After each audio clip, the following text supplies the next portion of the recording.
Thank you, Ma'am Putri Ana Nurani, for that generous introductory remark. I'm honored to be opening this conference in the presence of distinguished academicians from various universities in Indonesia. This conference in Indonesia is meaningful in many ways. First of all, I'm addressing you from the other side of the globe, a testament of rapidly changing times. Second, you are all gathered today at Yogyakarta, one of the most important cultural and educational centers of the region. Not only is Yogyakarta the home of the most prestigious universities, but also the capital of classical Javanese fine arts and culture, batik textiles, drama, literature, music, poetry, silversmithing, visual arts, and wayang puppetry. So many opportunities. As I am made aware, we have a few dignitaries in the audience. I would like to recognize your presence. Associate Professor Dr. Daisy Mui Hong Ki from University Science Malaysia, Dr. Ser Singh Bakar, the Director of Prestige Institute of Management from India, Professor Herman Agustiawan, and Dr. Muhammad Ali, Vice Rector of Universitas Proklamasi. I would like to acknowledge our partners and delegates from Universitas Muhammadiyah Sumatra Utara, Universitas Negeri Malang, STEAM Shanti Buana, Universitas Mahasaraswati Denpasar, Asosiasi Dosen Indonesia, IDRI, and Mrs. Ira Christiana, the head of committee of ICPM, and all delegates from Indonesia and abroad. As you are probably aware, Star Scholars Network is a global platform of researchers advancing global social mobility through research and advocacy. Our publications and newsletters reach more than 15,000 members around the world. Our open journal and education platform is the largest network of its kind, with a catalog of peer-reviewed academic journals addressing various issues of higher education, including the inequalities in higher education and the signs of progress made by the underrepresented and minority populations in various national and cultural contexts across the globe. Some of our journals are highest-ranking academic journals in the field.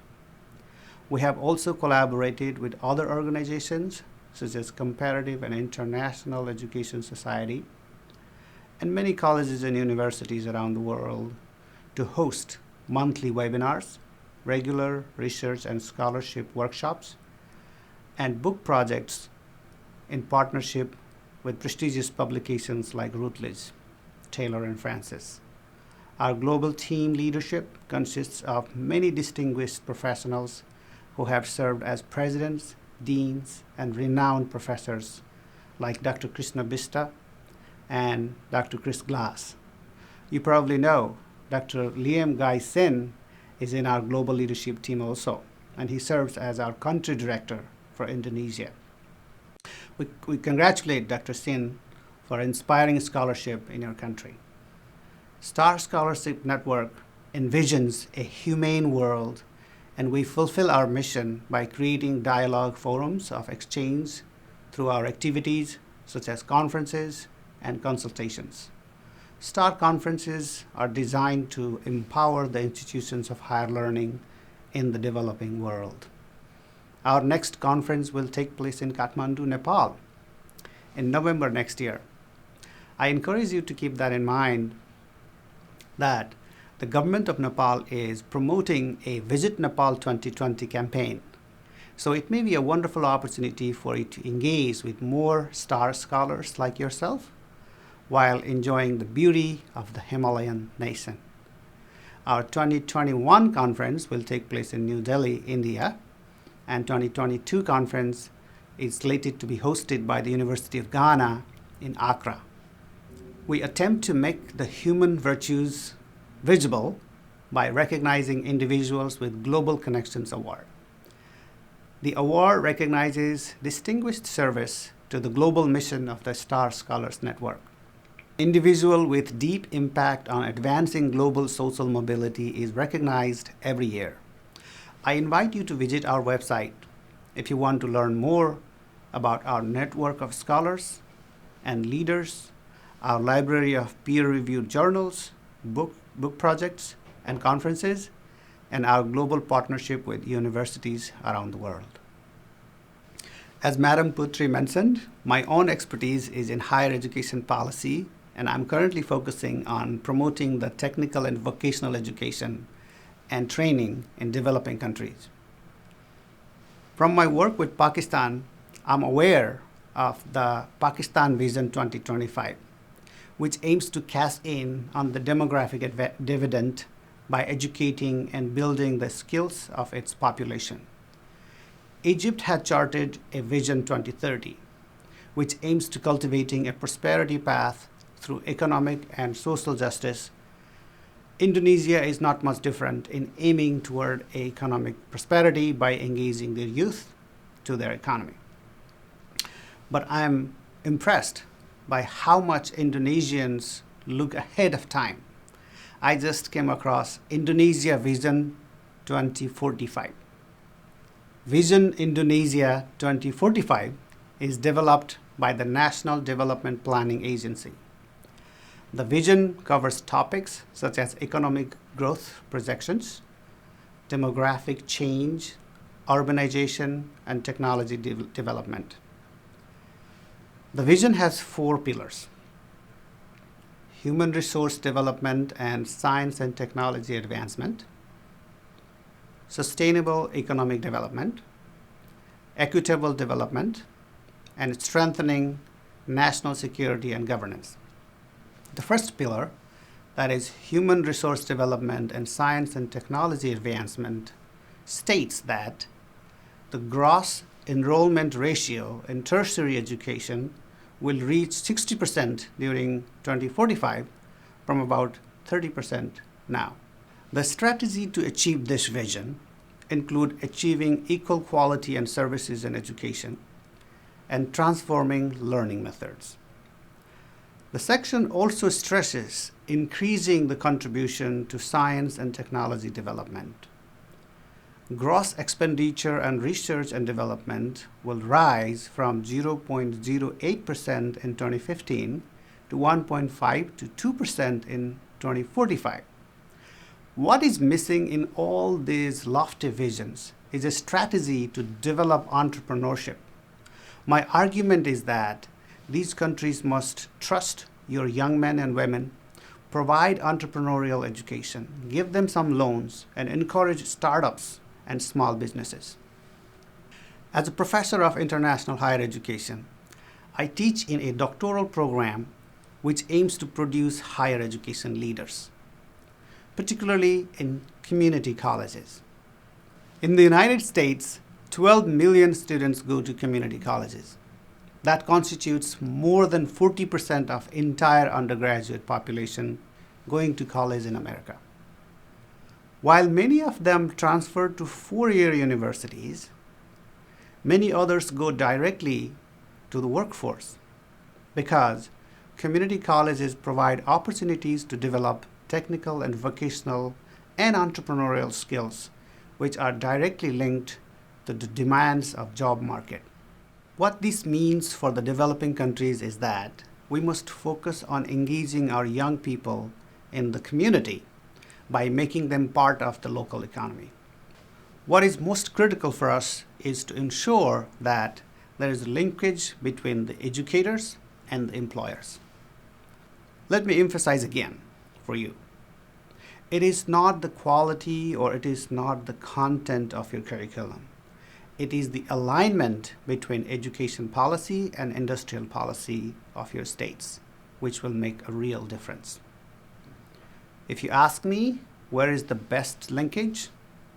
I will tell you, Switzerland and Denmark are the leaders, while Hong Kong, Singapore, and South Korea are catching up. I often refer to United Nations Univoc framework while talking about engaging the young people. Univoc acts as part of the United Nations mandate to promote peace, justice, equity, poverty alleviation, and greater social cohesion.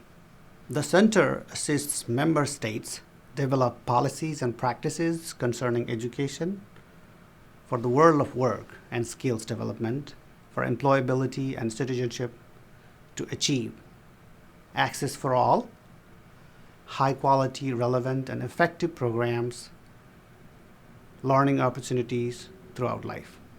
From what I see in World Database of Univoc, Indonesia is currently undergoing a transition period toward a knowledge economy and increased competitiveness, growth, and employment performance. Skills gaps are seen as significant obstacles in this respect, and the government is investing more in the development of nation's education and training system in order to close these gaps and to transform the Indonesian training sector into that which provides demand-driven and practice-oriented programs aimed at improving employability and participation in lifelong learning. The Ministry of National Education that administers formal training sector has increased its investment and made the sector expansion a priority. There are many creative ways to do so. One way is to allow high school students to dual enroll. In California, in the United States, high school students can take up to 15 community college units per term. Community colleges in America have evolved a great deal from the establishment of the first community college in Chicago 117 years ago. The idea of American community colleges serves as a catalyst for connective solutions between industry, college, and the community on a global level. Global Adaptations of Community College Infrastructure, my book, provides immersion research on various contextual adaptations of the idea of the American community college as a connective solution to engaging community and industry. This research will help any nation or state force policies on adapting the concept towards democratization of economic opportunities for all individuals, as opposed to the current elitist system of higher education, featuring coverage on a broad range of topics, such as diploma pathway programs and the development of educational institutions in various countries.